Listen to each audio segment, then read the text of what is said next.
Assalamualaikum warahmatullahi wabarakatuh. Halo teman-teman semua, di pertemuan Sigma ketiga kali ini, aku akan membahas tentang imbal hasil dan pengembalian. Pengembalian nominal dan pengembalian real. Tujuan utama sebuah investasi adalah mendapatkan pengembalian atau return. Investor umumnya menginginkan return positif dan setinggi mungkin. Return investasi yang negatif mengakibatkan total kekayaan seseorang berkurang. Sekadar return yang positif juga belum tentu memuaskan karena tidak selalu meningkatkan kekayaan real investor.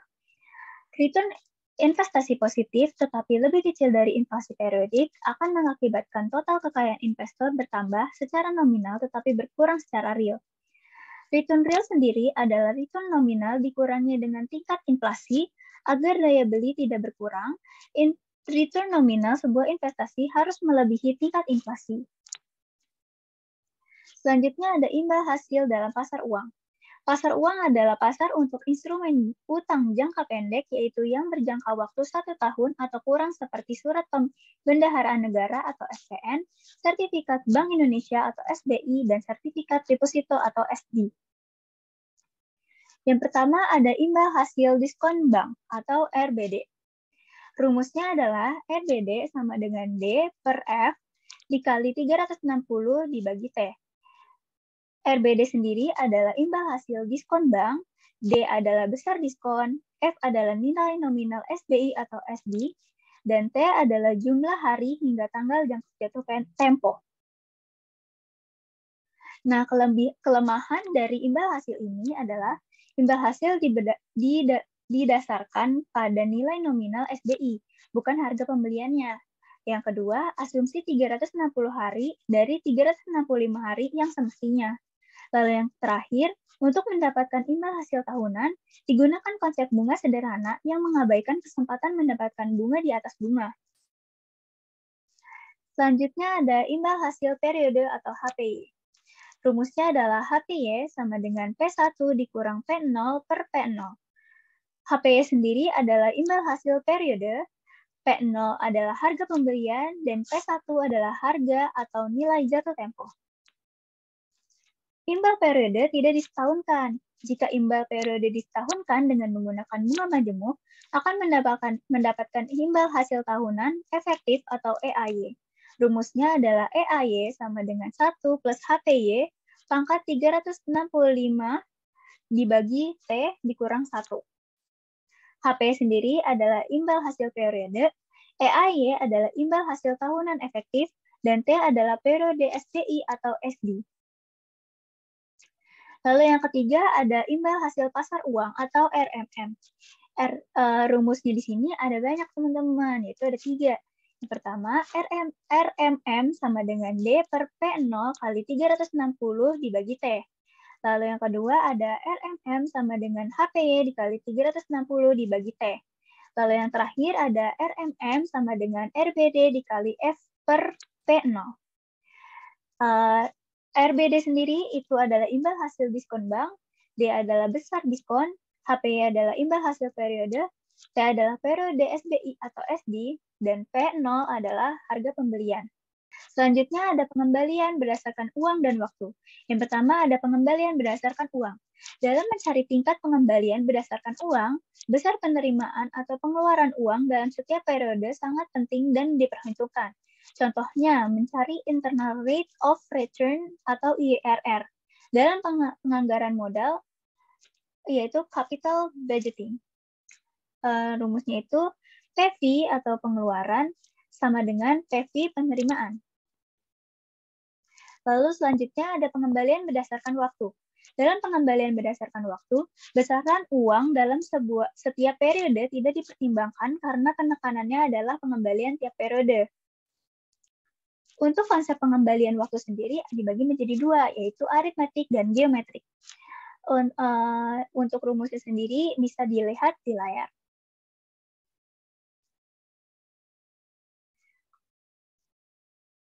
Selanjutnya ada indeks pasar saham. Setelah kita mengenal pasar uang sebagai sarana investasi jangka pendek terasa kurang lengkap kalau kita tidak membahas sarana investasi jangka panjang, yaitu pasar modal dengan dua produk utamanya adalah saham dan obligasi. Berikut sedikit disinggung mengenai perhitungan indeks pasar saham dengan persamaan perhitungan indeks sebagai berikut. Bisa dilihat di layar. Oke, sekian materi hari ini. Makasih.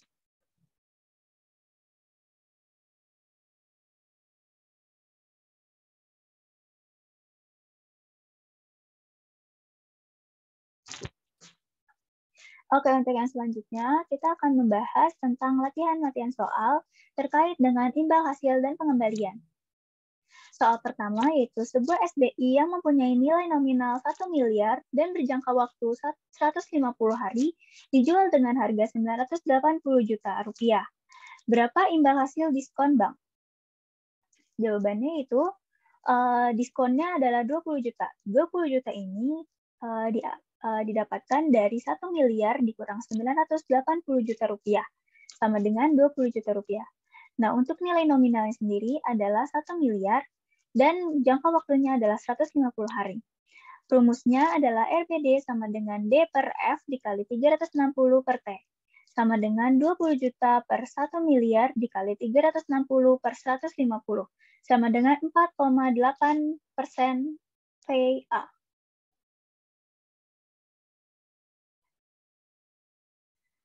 Selanjutnya, ada sebuah SBI berjangka waktu 90 hari memberi imbal hasil 8%. Jika nominalnya adalah 500 juta rupiah, pada harga berapa SBI itu akan terjadi?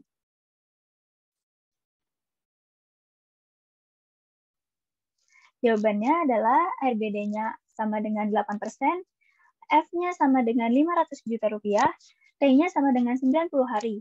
Rumusnya adalah D sama dengan RBD dikali F dikali T per 360. D sama dengan 8% dikali 500 juta rupiah dikali 90 per 360. Didapatkan D-nya adalah 10 juta. Untuk mendapatkan harganya yaitu F dikurang D sama dengan 500 juta rupiah dikurangi 10 juta rupiah sama dengan 490 juta rupiah. Soal selanjutnya, sebuah SBI yang mempunyai nilai nominal 1 miliar dan berjangka waktu 150 hari dijual dengan harga 980 juta rupiah. Hitunglah imbal hasil periode yang diterima investor. Untuk menjawabnya, diketahui P0 sama dengan 980 juta rupiah dan P1 sama dengan 1 miliar. HP-nya sama dengan P1 dikurang P0 dibagi P0. HPY sama dengan 1 miliar dikurang 980 juta rupiah dibagi 980 juta rupiah sama dengan 2,0408%. Ini dalam 150 hari ya teman-teman. Untuk soal keempat, hitung imbal hasil pasar uang jika T sama dengan 150 hari, RBD-nya adalah 4,8%, F-nya sama dengan 1 miliar, P0 sama dengan 980 juta rupiah, dan HPY 2,0408%. Nah, ini kan yang akan dicari adalah imbal hasil pasar uang atau RMM. Rumusnya adalah RMM sama dengan RBD dikali F per P0, sama dengan 4,8% dikali 1 miliar per 980 juta rupiah, sama dengan 4,989%. Atau bisa juga memakai rumus RMM sama dengan HPY dikali 360 dibagi T. Atau sama dengan 2,0408% dikali 360 per 150 sama dengan 4,989%. Berarti hasilnya sama ya teman-teman untuk rumus, walaupun rumusnya berbeda. Untuk soal terakhir, sebuah SBI dengan nilai nominal 450 juta rupiah dan bermasa 100 hari dijual pada harga 420 juta rupiah. Hitunglah imbal hasil diskon bank, pasar uang, dan tahunan efektif. Nah, diskonnya diketahui 450 juta dikurang 420 juta sama dengan 30 juta. RBD-nya sama dengan D per F dikali 360 dibagi T. Sama dengan 30 juta dibagi 450 juta. Sama dengan 0,4 sama dengan 24%. RMM-nya sama dengan RBD dikali F per P0. Sama dengan 0,24 dikali 450 juta dibagi 420 juta. Sama dengan 0,25714 sama dengan 25,7714%.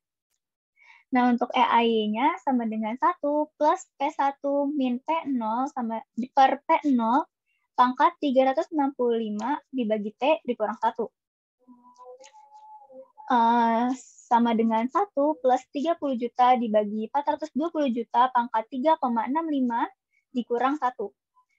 1,0714 pangkat 3,65 dikurang 1 sama dengan 1,2863 dikurang 1 sama dengan 28,63%. Oke, sekian dari saya. Kurang lebihnya mohon maaf. Wassalamualaikum warahmatullahi wabarakatuh.